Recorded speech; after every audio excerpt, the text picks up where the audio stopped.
All right, welcome to Yahara Chocolate. My name is Brook Johnson. Today I'm going to be going through the steps to a wine and chocolate pairing. My recommendations of how you can make it a really fun experience. Now, just to start off with, if you have a good wine, you have a good chocolate, you're really not going to go wrong. If you've purchased my wine sampling pack, these are the bars that you should have. You should have the Siren Mayan Spice, the Maru Tianjiang 70%, the Raka Pink Sea Salt, Pump Street Ecuador, and the Ritual Madagascar. Now, if you don't have the wine sampling pack or you have a different wine sampling pack, that's perfectly okay. The wine that I've chosen for today is a Spanish red blend. It's going to be a very oaky wine. And one of the things that's really tricky about pairing chocolate and wine is there's so many different kinds of red wine and really so many different kinds of chocolate that people may not realize. So getting the exact pairing perfect isn't always easy, but it is easy to get it really, really close. So in my sample pack, I put in a wide variety of chocolates just to give you a wide idea of the different possibilities, how you can pair these things. All right, so to start off with, you can break all your chocolate into small pieces if you have little dishes, or you can just leave them in the package. It doesn't matter. And if you have the tasting map that goes along with my wine sampling pack, then you would see step one is going to be to break them into small pieces. Two, I like to next sip the wine a little bit. Now, if you have poured your wine, it's good to open it and let it breathe. So go ahead and open it, pour it in. I like to taste the wine ahead of time before trying the chocolates, just so I have an idea of what sort of wine I'm dealing with or what sort of wine flavors or overall impression I get ahead of time. And if you like to have it in a glass, you can do that. Or I like to have it in my own pottery cups. Well, now that I've showed it to you, I will pour it in there. So there's my wine cup, right? So I'll go ahead and just give a little sip, just to get an idea of what that wine is like. Now, if you're watching with kids at home and you ordered my kids sample pack to go along with this, anytime kids, your parents take a sip of wine, it's your opportunity to break open one of those milk chocolates and try it, all right? All right, so you take a little bit of wine, and then let's go through each chocolate, because after you've sipped a little bit of wine, have an idea of what that's like, then it's good to try each of the chocolates to get an idea of what those are like. And here's my Maru. So I'm going to start off with the Maru and just take a little piece. And you can, again, you can break them into dishes if you want to. You can just break it out of the package as we get to it. And then you're just going to take that little piece and try it. And if your mouth is cold, you got to let your mouth warm up and warm the chocolate. Give it some time. Be patient with the single origin dark chocolate from Vietnam. All right, and just get an idea. Start imagining in your mind now how these might blend. You know, some of the earthiness in this one, maybe a little bit of fruitiness, maybe a little bit of banana, a little bit of sweetness in there for 70% chocolate. Actually, I have an idea what that one's going to be like. So let's go ahead and try the Pump Street Ecuador. Now, I'm going a little quickly. You can go as slow as you want on this. You don't have to go. You can pause me and try some, or just watch so you have an idea how to do it. Don't feel like you have to rush. Make it a whole long evening sort of thing. All right, the next one is Pump Street Ecuador. This is an 85%. And go ahead and try this one. Well, this one's much thicker than the Maru, so it may require one chew. Try to break it up. And just notice how different this is, how much more earthy and minerally this chocolate is. Right? Very different from the Maru. And I chose these two to sort of highlight the contrast of what you can get between two different chocolates and how that might pair with the wine. And maybe that's one you like, maybe that's one you don't like, but maybe you like it better with the wine. And that's one thing to mention right here, is the point of pairing chocolate and wine is to pair two really fun things together. It's not inherently to make one better or to make a good wine, a bad wine good, or a bad chocolate good. It's just to pair two fun things together and create an entirely new taste experience, right? It's not improving one, it's just changing what the experience is. All right, so we've tried that one. And then number 3 is the Mayan spice. And this is a really interesting one. So this is spicy, and here's my open one. It's spicy, but it's not going to be this punch you in the face spice. It's more of a robust, chewy spice, I call it. There's just more to it because it's not just chilies. It has some garlic in it. It has some cilantro in it. Go ahead and break a little piece out of this one. All right, go ahead and try that one. And if you don't have my pack and you have some other ones, try a spicy chocolate with your red wine. It might surprise you. Now, some of these might not work really well with the red wine you're using, and some might. And that's sort of the idea, to provide a range. Oh, now I feel the spice coming on a little bit. Yeah, and so you can tell there's other stuff there. I can't actually taste the cilantro, but it must impart a little bit of the chilliness. Now, the fun one about this one with this Mayan spice is the chocolate cacao beans come from Guatemala, and the chili mix also comes from Guatemala, from the Siren chocolate made in Canada. All right, so the next one we're going to try is the pink sea salt, and a lot of people really like salt in chocolate. So this is one of them from Raka. So go ahead and see what you think of this. Now, one of the reasons why I have this one next is I still can taste the spice from the Mayan spice long after the chocolate is gone. So I like to take one of these sort of as a cleanser. So I'll go ahead and chew one of these up. Salt sort of cleanses my palate a little bit. It doesn't necessarily cleanse the palate to try something else, but it does cleanse my palate now to really give this Raka sea salt a real taste of what it's like. And sometimes with the salt bars are often more chewers because you don't want that sharpness of the salt to really overwhelm the flavor. You want that salt to sort of mix in, even though visually lots of chocolate makers like to leave it as big chunks. Now on your map, you can see this as number 4 from the Dominican Republic. Again, a very different flavor. This is still a 71%.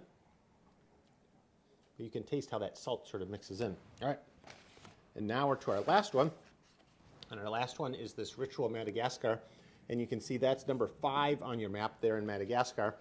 And I actually have to open up a new one here. Lots of chocolate makers get their start in Madagascar because historically Madagascar has been where lots of really good beans are from, even though more recently in the last 15 years, there are a lot more locations that produce high-quality chocolate beans all over the world, as you can see on the map. But Madagascar has been a traditional one. So one of the dangers of Madagascar cacao is it can often be super, super fruity. Almost so fruity that it's unedible for me, although lots of people still like it like that. I think Ritual does a really nice job of toning that down. So go ahead and try this one last. Now we'll conclude our 5 chocolates to sort of sample those chocolates, and then we'll go back and start to mix the pairing.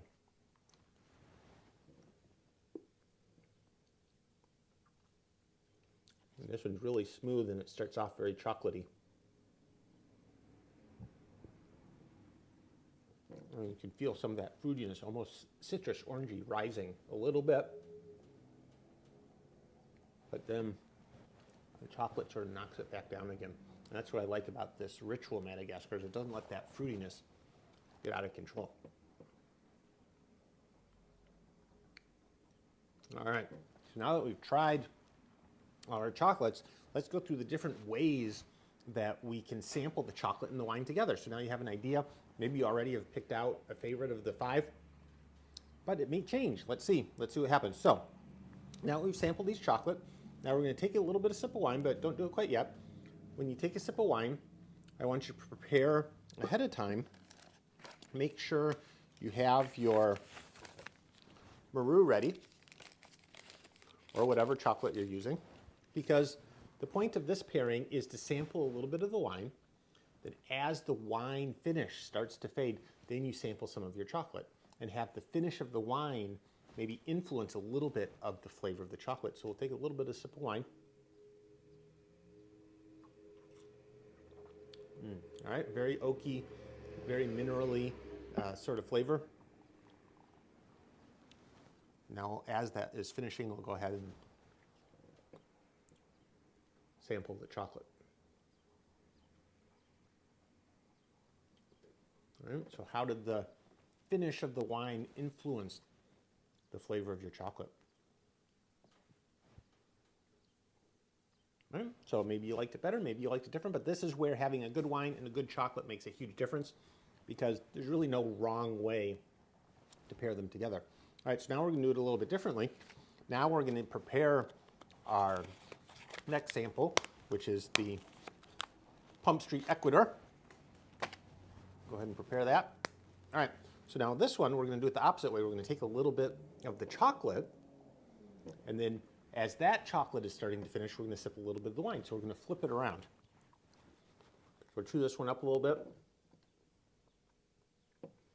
All right, now that's some pieces. I'm going to let it start to melt. And as that finish is starting to come through, now I'm going to sample a little bit of my wine.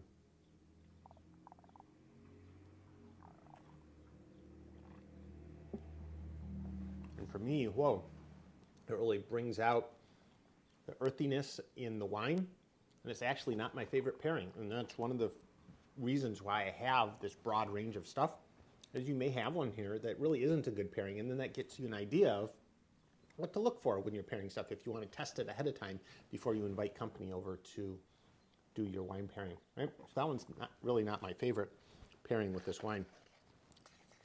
All right. So another way to do this, and this one's always surprising for people, is we're going to go ahead and do the Siren wine and spice. On this one, I want you to take a little bit of your chocolate, put it in your mouth, chew it up a little bit, and then before the chocolate has even started to melt, go ahead and sip a little bit of your wine, right? And try and mix them together and just see what that does. I'm only going to take a little bit of that. And this is really fun with spicy ones. And you can go back through and do any of these chocolates in any of these ways. These are just sort of the different ways you can mix your chocolate.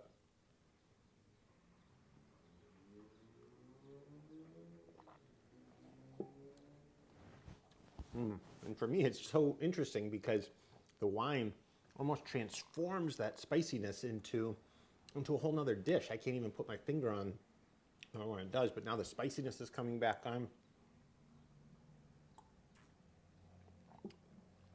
Really interesting. It really just changes the whole aspect of that chocolate, mixing them together. And then we'll go ahead and try the same thing with the sea salt, right? I have the sea salt one. Actually, I already have little pieces here. So I have the sea salt one. And let's go ahead and do the same thing.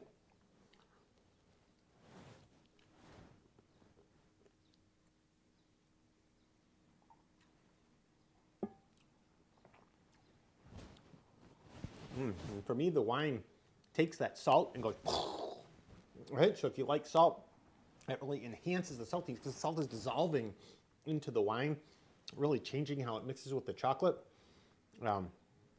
Very different. Again, we're not making one better. You could make one worse. We're not making anything necessarily better, but we're just changing the experience that you're getting by sampling that. And like I said, these are all just different ways you can sample your wine and your chocolate. Go ahead and do it in different ways. Sample the wine first, sample this one. And we haven't even covered white wines. This is red wine.